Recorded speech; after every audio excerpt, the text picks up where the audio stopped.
tell you who they are, Yeah. right? Yeah, for sure. What's the Bono thing? You said you were just with Bono. Oh, What was that? luck. Just luck is that Edge had his boat down in BVI, and it was my birthday. And one of my good friends had, I was there with him, Richard Branson, and so they came over for my birthday. So we had lunch. That's very cool. Man, I mean, you mentioned things like PRG. The audience may not know what that is, but you talk about the company. There's so much to you. I encourage everybody to go to your website and find out everything that you've done. It's fascinating.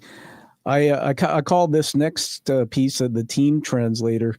So I read somewhere that your colleagues describe you as someone who can extract key points and make everyone feel relevant. So how do you build trust, Blair? How do you build that, and also with teams during these transformative periods where fear typically dominates, and how do Yeah, leaders?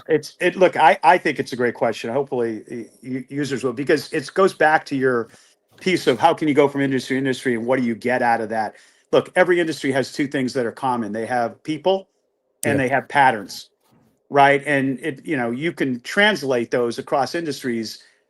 You go from tunnel vision, which is doing the same thing and knowing how to do it, knowing all the people, and your neurons are, we're designed to go from complexity to simplicity, the ability to do it faster and faster and faster. And when you're in one industry, you become an expert. But when change happens and volatility happens, it's difficult because you find the innovator's dilemma. You see the risk in changing because what has worked in the past, if you change it up, you may destroy the whole company.